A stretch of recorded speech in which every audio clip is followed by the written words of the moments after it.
parle de xaalis bu Sénégal yi moom yoo xam ne man dama ko doon bañal sama bopp. mais promoteur bi lu mu ci am droit Nit Doff promoteur bi yaa moom da ngeen di liggéey donc su encaissé xaalis forcément sa tour rek. man lan lay encaissé man 5 millions déggoo ma la man damay je donne la peau de mes pour mën a teg affaire yi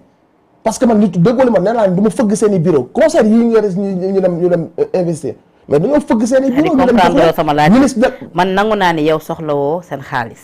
parce que yàgg nga def sa événement comme ni nga ko waxee. xaalis sénégalais ñun suñu xaalis di ci dem ak sa moyen. mais dama ni tey jii même su fekkee ni promoteur bi comme ni nga ko expliqué nii yëpp moom moo peut-être def ay jéegoom ba tax mu mun a bénéficier wu ci bile fonds quel que soit alpha surtout da ciy taxew est-ce que loolu c'est comme si dama parce que après lu ñuy wax mooy yow Nit Doff ñëw nga ñu jox la 5 millions. jàppale sa événement par après nga ñëw ni état moo la bëgg xeex. mais c'est la vérité. parce que lii ñu annulé xam na li tax ñu annulé ñu ko est-ce que bi ñuy def suñu concert ren bi dem nañ ci état na ko jox ñu dara est-ce que lii ñu annulé ñoom lii ñu yàqal xam nga ñu ngi naan concert il essaie de faire l'amalgame moo ko tey parce que ñoom en communication ils essaient toujours de manipuler peuple bi concert bii ñu dem moom bi mu nekk ministre concert bi ñu dem def muy show of the year bi ñu def ak li ñu ci dépensé lépp est-ce que laajal benn ministre wala benn kii jot nañ seen benn fonds on n'a pas pris seen benn fonds te demuñ seen ay bureau loolu moo tax ci sama vidéo ma ni du ma fëgg seen ay bureau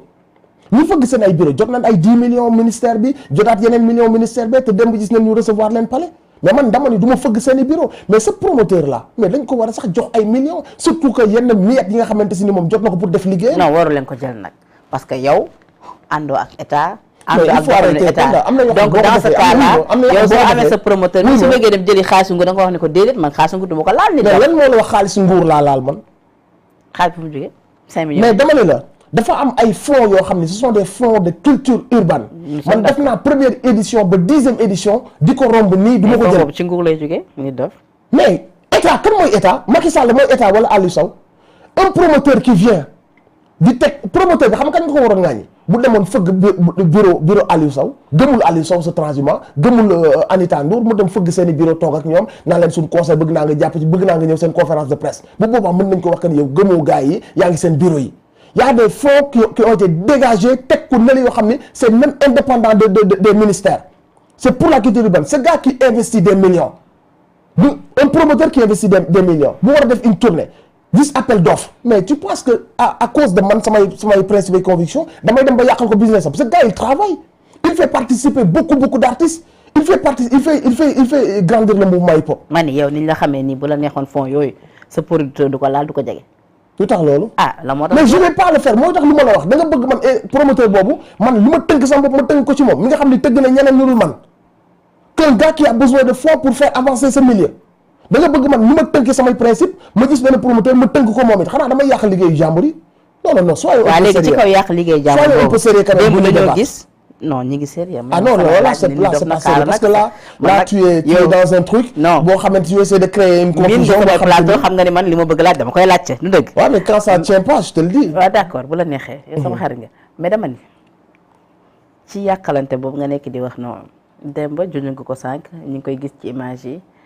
pratiquement ñu gën a fës ci ma sax gis naa si ñoo xamante ni gëj naa leen ci gis Baye Souley mii gëj naa ko gis. su mon ami docteur ngi nii ci photo bi dem ñu dem président Macky Sall recevoir leen ñu toog tamit également ki nga xamante ni moom mooy Aliou Sow le tout nouveau ministre de la culture waxtaan sottante xalaat à rappeler que ni nag seen waxtaan boobee ñi ngi koy def ci ab événement bu nga xamante ni ñi ngi ko dëgmal mu tudd taaru rap Galsen bi nga xamante ni war naa am ak concert le 25 décembre foofee ca musée des civilisations noires ma gis la nga ni yow doo dem lu tax wuy jiwoo c'est parce que doo dem di nuyu loxo ku nga xamante ni yow jàpp nga ni dictateur la te sa yeneen collègues yi dem nañu wuy si ko sa posture boobu nga am pourquoi? Déjà je tiens à dire que dans le lot de ces artistes il y a beaucoup de gars que je respecte sincèrement il y a beaucoup de gars que je respecte donc du coup je me sens un peu mal parce que y aura des dommages collatéraux dans des situations comme ça parce que gars yi ci li ma gëm toute action entraîne des réactions aussi gis nga réaction au peuple bi ils ont fait un choix et choix boobu day am ay répercussions mais comme je le dis dans le lot il y a beaucoup de gars que je respecte énormément donc je me sens même mal par rapport à cette situation après ils ont été utilisés selon man état bi def na bàyyi ma wax bul ma bàyyi ma wax bul ma jéem a dama koy dugal nag Nit Doff ils ont été utilisés parce que état bi dañoo soxla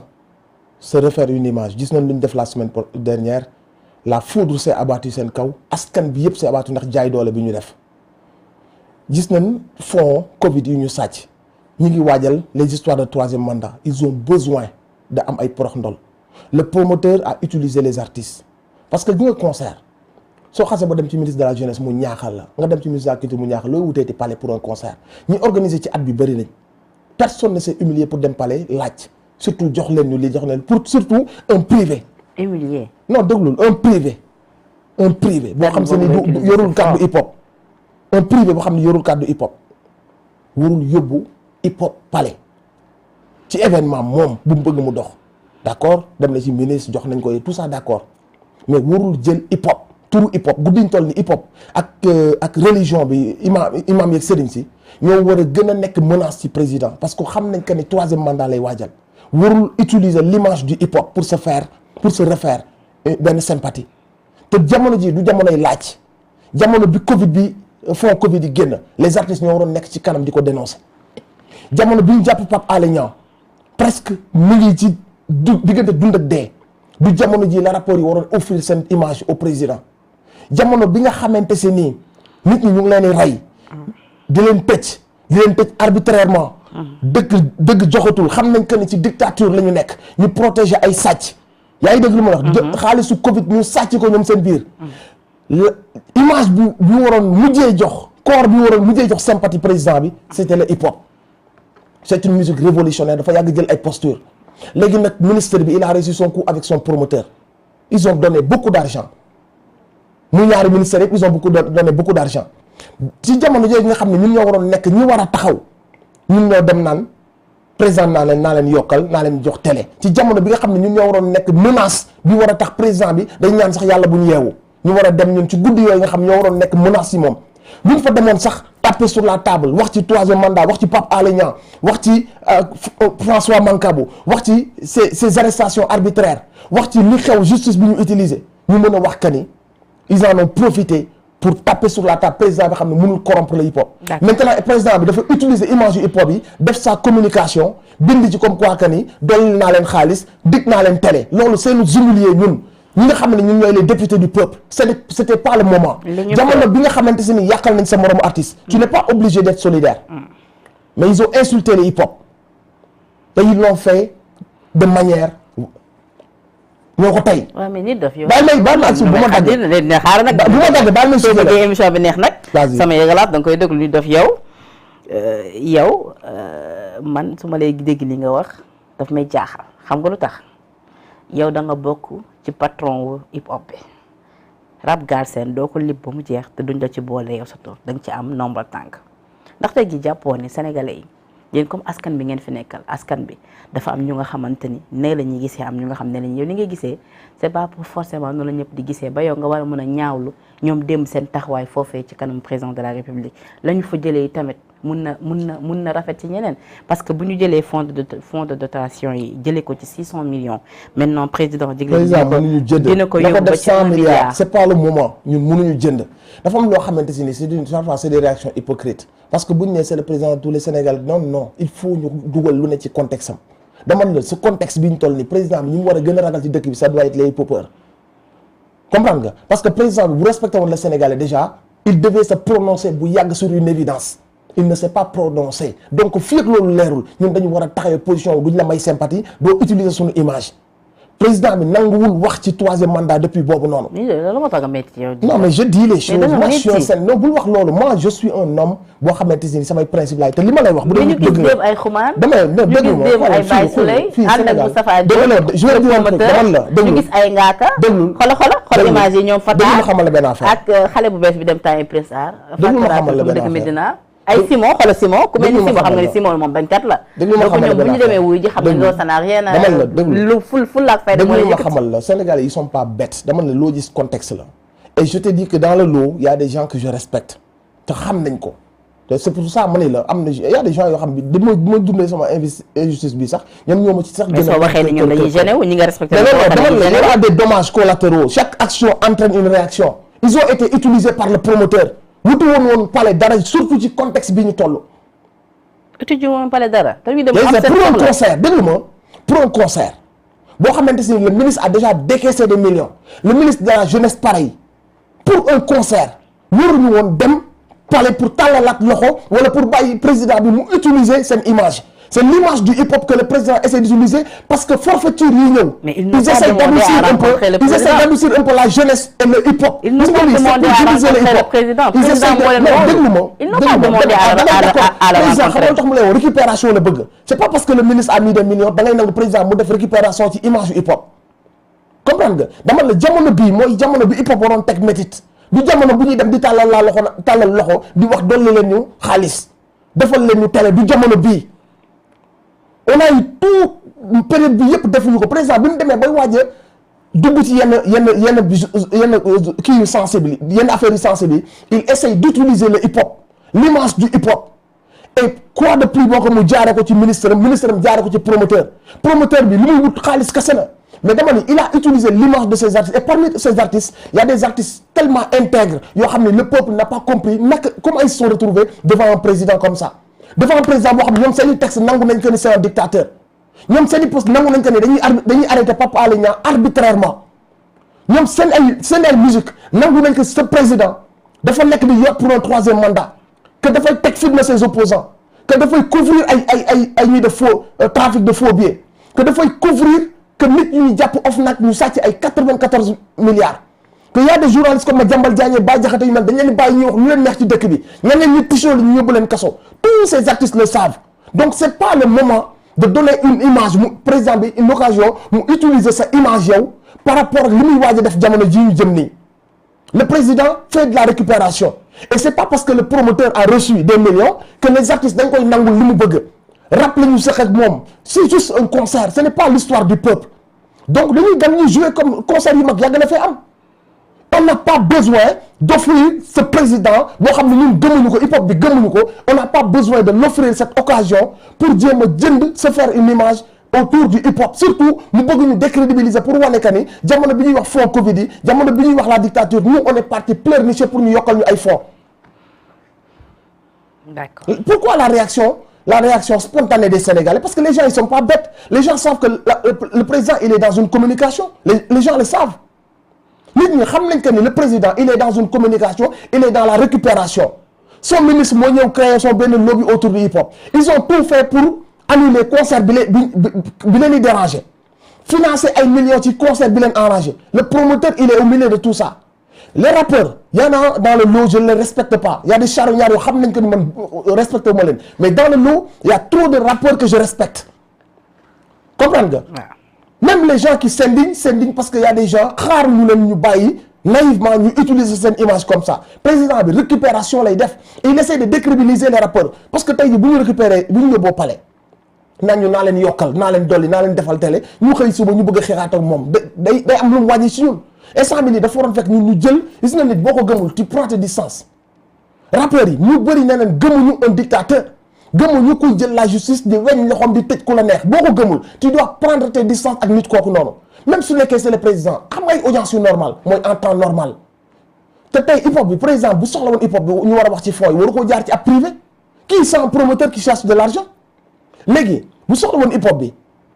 yëpp c'est dans sa généralité ñu xool pàcc bu nekk ku leen di représenter ñu dem toog wax ci fonds yi mais pour un concert d'un privé on va parler des problèmes du hip hop. D'accord léegi xam nga dooni mayuma la nga développé. bàyyi naa la nga développé loolu saf sama xarit nga mais dama ni yow jàppoo ni parce que biir wax dama ko dégg nga ni ñoom dañoo dem jamono jile ils sont plus crédibles boog ci gis-gis parce que dem nañu offrir seen image président de la République. Non, je dis pas qu'ils sont plus crédibles moi je dis que je les respecte ils ont été utilisés. le non président da nga ni lu ni mel. mën na leen voilà exactement je parle du hip-hop effectivement voilà lu ni mel événements qui arrivent. lu ni mel day wàññi seen crédibilité parce que mënuñu xeex. président Macky Sall soo ko gëmul tu dois prendre tes distances par rapport ak moom. voilà te ñu gëmuñu ko et la plupart des hip-hop disent que ni gëmuñu ko. d'accord xam nga si ñenn ñuy gis fii dafa nekk ay nit yu nga xam dañoo yàgg xeex position président Macky Sall. waaye y en a beaucoup aussi. dans le lot c'est des hypocrites et des charognards. ils le savent. d'accord tey ñu gis leen ñu dem wuy ji président Macky Sall mais est-ce que c'est parce que ñoom quand même ils ont su faire la part des choses. c'est-à-dire dindi l'aspect professionnel détaché ko de l'aspect politique. dama la. dañoo dem ci suñu tur di wax ci suñuy fonds ak ci suñu situation te ci ab privé lañ jaar un promoteur privé comprendre nga li ma la wax les problèmes du hip hop bu ñu ko doon waxtaanee dañuy xool le gars bi nekk à Thiès yor fa structure yëpp daje seen biir daal ne yow dama représenté ñun waa Thiès ñu xool un gars à Kaolack structure yëpp dajale yéen 2 personnes yi dem leen représenté ñu xool à Tamba ñooñu ñëpp dem toog palais bu boobaa day nekk audience bu normal parce que c'est la culture urbaine ñoo gisee seen biir dem toog ak président on parlera de nos problèmes on parlera de ñun li ñu war a defal ak li ñu war a defal te loolu sax du ci jamono ji lañ ko war a def jamono ji le hip hop doit vraiment prendre ses distances bu fekkee que ni gëm na que ni dictature bi ñuy teg moom daf koy dénoncer mais demal na un privé amul droit utiliser des artistes yoo xam ni rap la ñu seq mu utiliser leen yóbbu leen palais ci turu hip hop ñu dem di waxtaanee les problèmes du hip hop te kooku c'est un privé boo xamante si nii amaana def na loo xam ne hip hop def la wëkk ko. d'accord mais ñu dem di wax ci suñu ay fonds ak suñu ay conditions ci suñu tur ci jamono joo xam si ne xam na que ni le président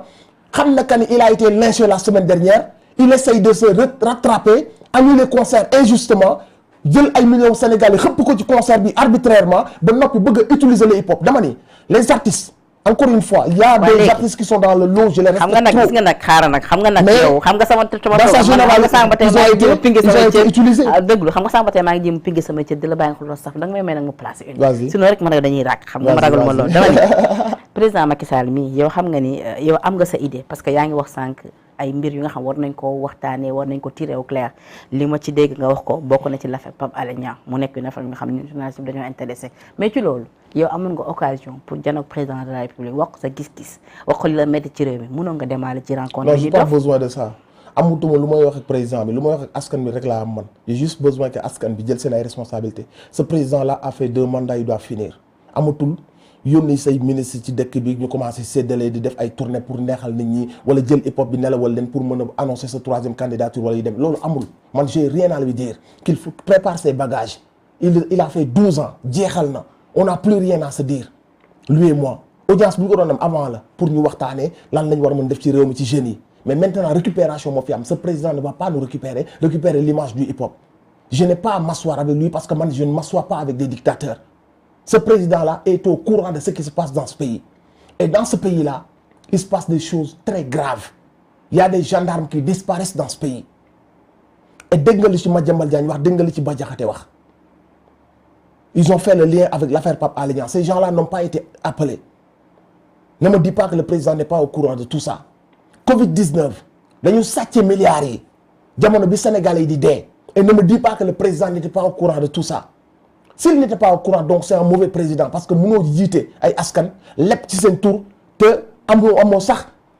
capacité xam askan bi fu mu toll ak fonds yi nga lebi woon seen tur fu mu toll récupération boobu ngay wax sànq dina utiliser moo tax man la je ne m'assois pas avec un récupération boobu ngay dictateur wax sànq ba tey ci rapport yi nga xam dem nañ ci président de la République mais ñoom tamit mën nañu am même gis-gis bu ñu gisee yow ak Ousmane Sonko ni ngeen mel mën nañ jàpp ne ba tey récupération la nit dof fi ku nekk nga dem taxaw ak la neex gis nañ la yow nga toog Ousmane Sonko photo ak moom mu récupéré mu waxtaan ak yooyu de notre président waaye on parle du palais et de notre président mais on parle également d'un futur président